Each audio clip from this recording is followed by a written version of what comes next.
Liya Nur Cahyani purnaning gati rucat busana ugi paripurna anggenya hang rasuk angagem busana busanapun satataning putrining kraton ingkang kepareng panjenenganipun Rama Susanto sarimbit panjenenganipun Ibu Nani Herlina kepareng anjenggaraken ingkang putra putri penganten angrumini lampah anglenggahi kursi gading pawukir lumantar ungling gongso ayak-ayak pamungkas Pandawaning Nun kawula sumanggaaken.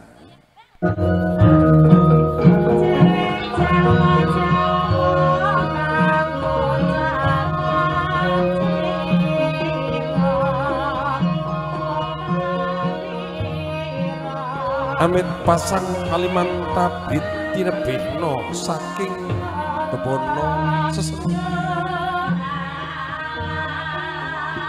ana titaing jalma manungsa mangeja wantah mijil saking panti palerman ya sasana panti pamondokan kanthi kadherekaken panjenenganipun Rama Ibu jinanggah samparanira penganten putri lumaksana kagendhong kabopong kapondhong kaembit Rama Ibu lumaksana gadhahi raos pangati-ati jinangkah tindak ira aminggah wonten setinggil binaturata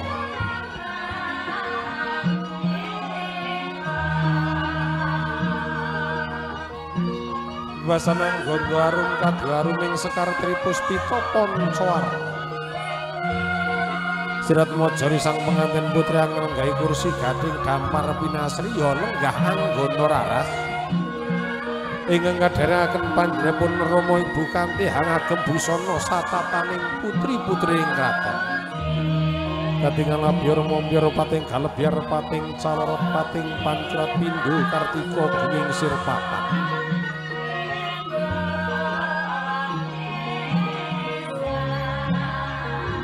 yen Cinandra sirat mojori sang penganten putri kadya kurang candra nanging luwih warna kanthi ngagem cunduk mentul pinasang tata pinatut rikma anjanges alis nanggal sepisan mripat kocak ambelalak ndamar kanginan sebungkul bawang irung bangir esemu sepet madu tur rintik-rintik miji timun jangganya mangulan-ulan pipi nyondoren sak cuwih lamun ta lumaksana kadulu lambehanira ambarak sempal lenggah nggono raras jinajaran kekanten asta jroning galih hangantu-antu rawuhipun ingkang raka garwa pepudayanipun pun bagus Rehan Asri Saputra dimohon untuk keluarga besar dari mempelai laki-laki untuk bisa menghantarkan mempelai laki-laki menduduki singgasana pelaminan dari keluarga besar Bapak Asrizal beserta Ibu Bayar Niwati. Namun to Cinandra sirat mojori sang pengantin kakung pun bagus Rehan Asri Saputra. Cinandra kadya kurang condro sampun jangkar saking sasana pamondokan ya sasana panti palerman. Siget ungling gongso kalajengaken kanthi ungling gending kebukira Pandawaning Nun kawula sumanggaaken Dwi Sanjaya.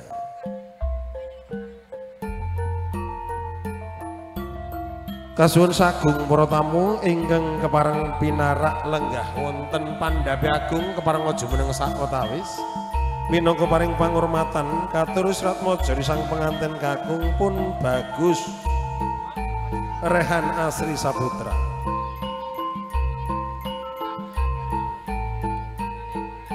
Katiti pirsa sirat mojori sang pengantin kakung pun bagus Rehan Asri Saputra.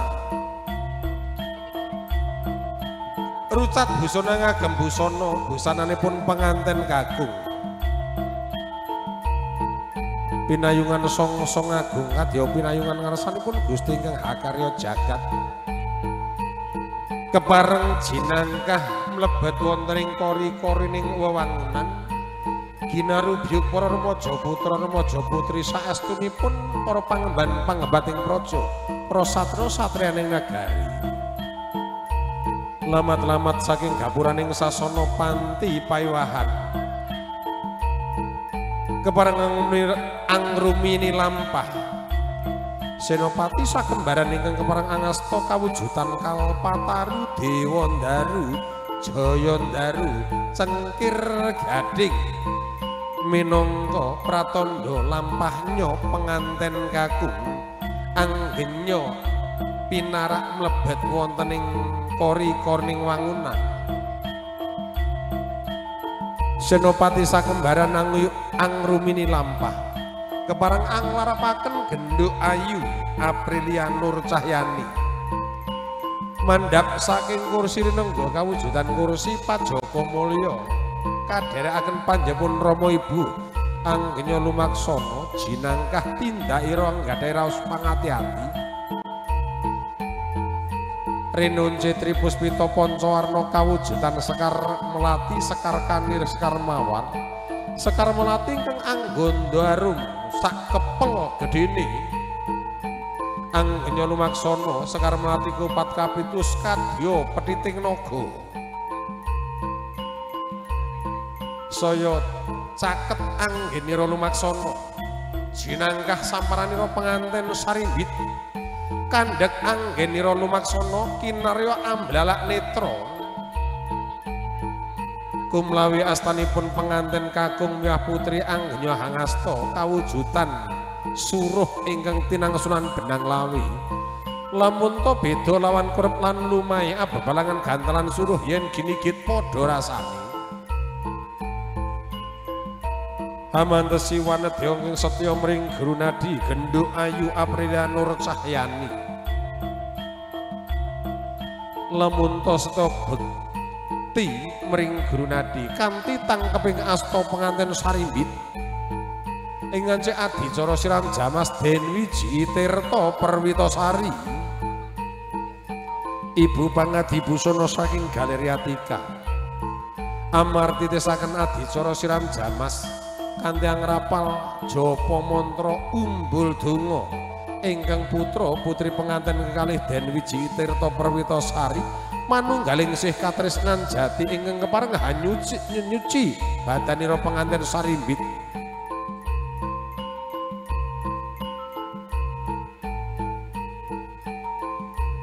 Senopati sakembaran Talangpati Talang Yuda ingkang kepareng anetepi dharmaning wajib linukar Kalpataru Dewandaru Jayandaru ing pangajap linukar kawula Sratmajari sang penganten sarimbit sawetaris anilaraken remaja putra anilaraken remaja putri bangkit manunggaling karya kawini suda dodok saruyan jengku sesibokan penganten putri nyuwun berkah tambahing pangestu panjenenganipun Kanjeng Rama Ibu langkung-langkung ingkang Raka Garwa purnaning nyuni dipangestu ingkang Raka Garwa katingal saking gapuraning sasana panti pawiwahan ya sasana panti pamondokan jinangkah samparanira penganten kakung pun bagus Rehan Asri Saputra lumaksana gedruk bantala kaping 3 amidaan 3 padha pecah sak nalika pratandha pecahing antiga wis gorek kaya andoyong-doyongna sawijining pancak bali winangun pandhapi agung ingkang hamengku gati sohanjengku penganten putri ingkang kepareng amiji samaranipun ingkang Raka Garwa Denwiji Tirta Perwitasari Denwiji Tirta Wening ingkang kapendhet saking 7 sumber langkung-langkung saking Kendi Pratala wis manunggaling sih katresnan jati penganten kakung miah putri bangkit saking palenggahanipun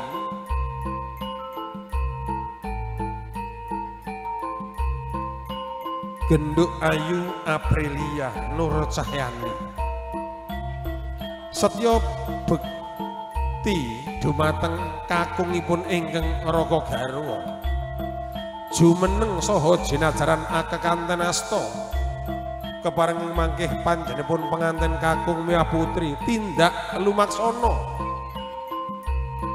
kadya hangi diri jagat kaping 3 jagat ing Nuswantara saha panjenenganipun Kanjeng Rama Ibu langkung-langkung Bapa Susanto sanimbit Ibu Nani Herlina anampi Dodot Sidomukti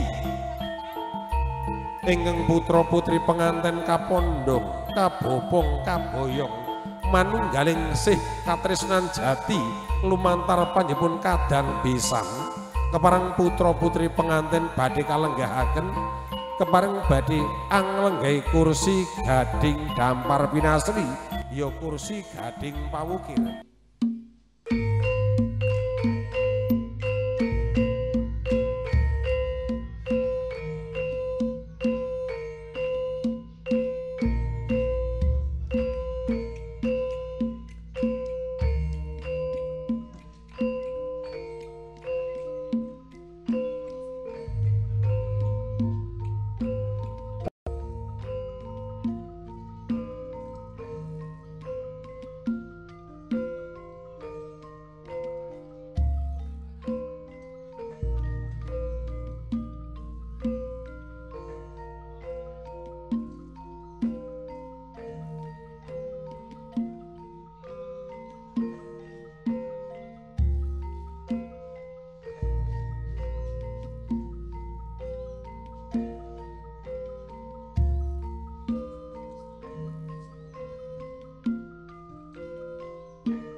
Kalajengaken ungling gongso wilujeng minangka setunggalipun sarana ing ancik adicara kacar kucur tumplak punjen tamba kaya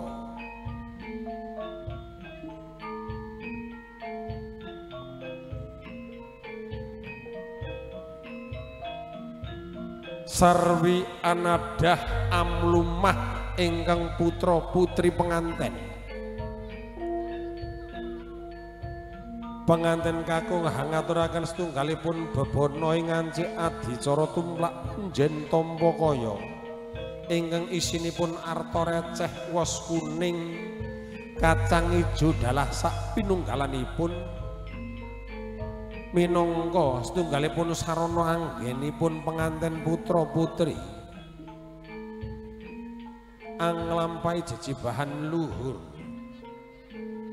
Mugia dados warga ingkang sayuk rukun antut nuntut bagya mulya tebihna saking gura godha lan rencana.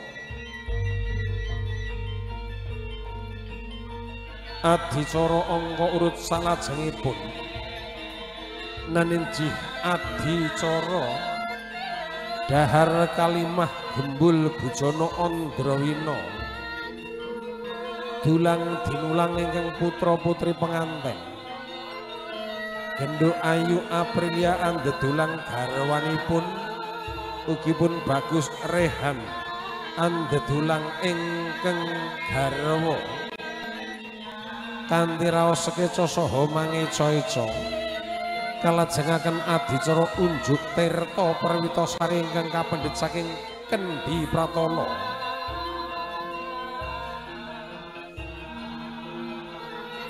Kalajengaken adicara bedah saha sempaling ingkung ingkang rinacik Ibu Pangadibusana tinampi ingkang putra putri kekalih ingkung kasempal dados kalih bangkit manunggaling sih katresnan jati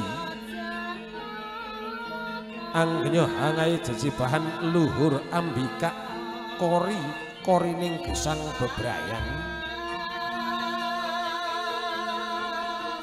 paripurna anggenya ambedah saha sempaling ingkung pratandha adicara panggih Srat Majar sang penganten kakungah putri boten dangu badhe paripurna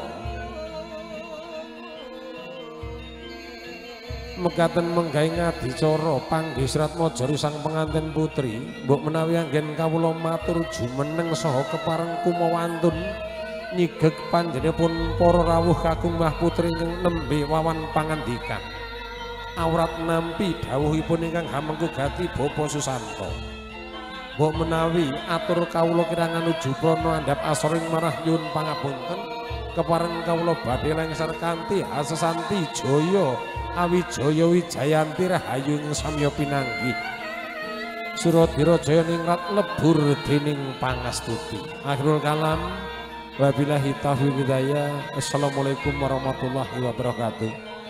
Hadirin yang berbahagia, itulah sekilas rangkaian acara panggih temon kedua mempelai dengan adat istiadat Jawa dan kami dari Dwi Sanjaya kembali hadir dalam satu momen kebersamaan artis Dwi Sanjaya.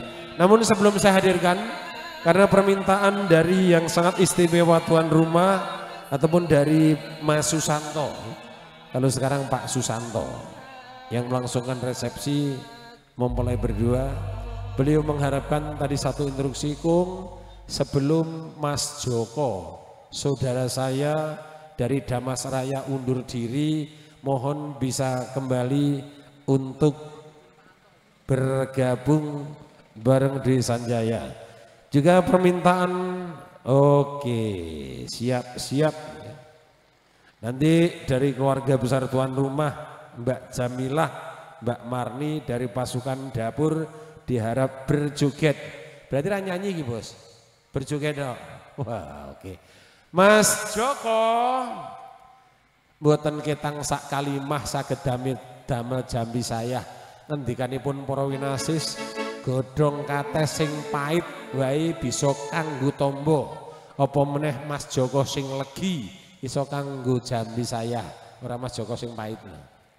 Monggo Mas Joko, silakan. Beliau salah satu pemasok beras dari Damasraya, berasnya pulen ya. Bisa dicoba nanti. Aku jajal Mas 10 kilo gratis Mas. Keren jajal. Pulennya kayak Widilala. Monggo Mas Joko, monggo Mas. Jenengan ajeng duet niki. Wah, sinden-sinden kabeh. Ada sinden Teh Herma, ada sinden Widilala, ada Wenyantika.